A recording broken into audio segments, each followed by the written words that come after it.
This episode is brought to you by the Royal Chocolate. Why throw your hard-earned money towards food, gas, and bills when you can go down and spend it on pricey confections?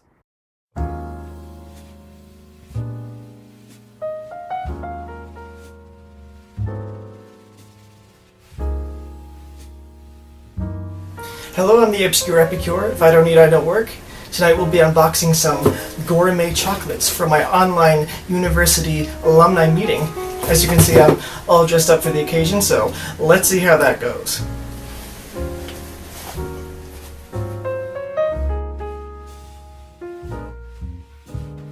Alright, so today's episode was shot MOS. This was due to my being completely unaware that my microphone was inadvertently turned off while recording the screen on my Mac for this event. Post this 1-hour virtual get-together, I had realized my error and dismay when playing back the screen recording myself. And because YouTube won't allow me to upload anything over 15 minutes as of yet, I had to take 4 separate sections of my screen recording by trimming them through QuickTime and posting them on my channel. Afterwards, I had to download the 4 videos to make the voiceover which you are hearing now. And still after this, I had to edit the 4 sections together, delete the 4 videos that I had posted prior, and upload this new video of which you are watching now. I know it sounds complicated enough, however it would have saved me a lot of time and trouble if I had had that blasted microphone switched on.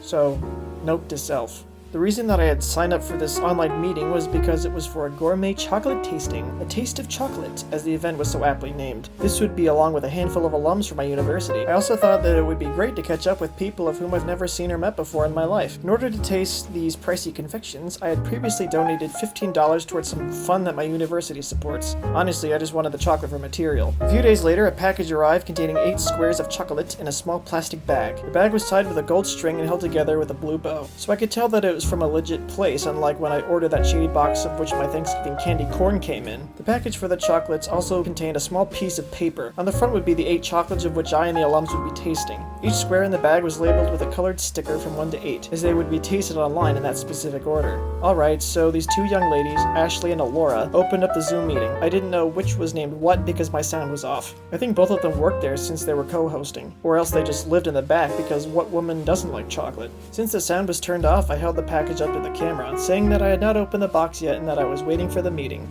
Apparently Ashley and Alora believed me. They then handed the meeting over to Brenda. She was the one who co-owned the Royal Chocolate. And with a name like the Royal Chocolate, me purchasing 8 squares of chocolate for $15 meant that the rest of the items in that store would all be worth the everyman's dollar. Brenda then went on to discuss the riveting difference between cocoa and cacao, and also how every chocolate is authentic except white, because dark chocolate matters, I suppose. She had explained this by holding up a visual example. She did so by using a plastic cocoa bean on her table.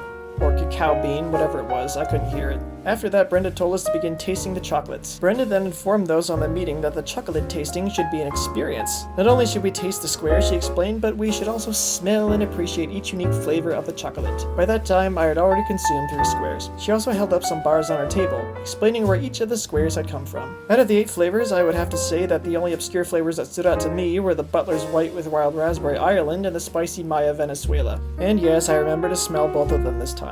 The Butler's White had the distinct Irish cream flavor, with a subtle, fruity aftertaste. It was just the right amount, and not too overpowering. It also complemented the creamy texture of the white chocolate with its slightly tart flavor. Still, I wished I had had a glass of wine beside me for this particular square. However, all I had at my disposal was a can of vanilla Coke with coffee, and that would just be awkward drinking that for an online meeting such as this one.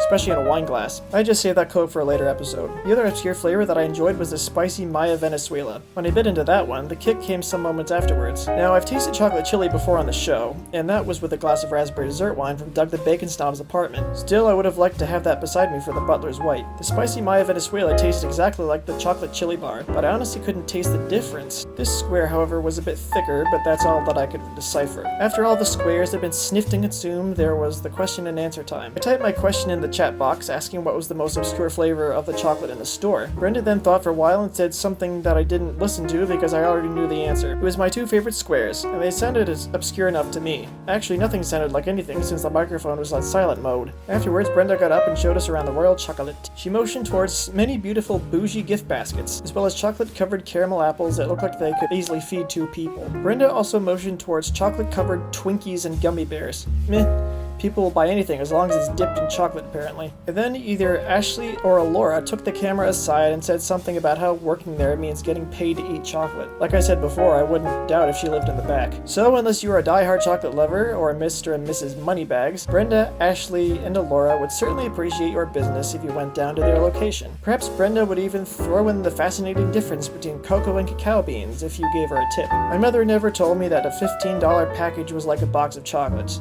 And also because she wasn't Sally Fields. It was just a box of 8 expensive squares of chocolate that my mom didn't even know I ordered in the mail until she saw the box in recycling. I mean, I knew what I was getting, but I didn't know what flavors would be inside. Not even Brenda Gmailed me in advance, and she doesn't even look like my mom whatsoever. Nonetheless, this was an interesting experience. Personally, I would do it again next year, but only if I was informed that they would be having different flavors of chocolate next time. And most importantly, to put my microphone on.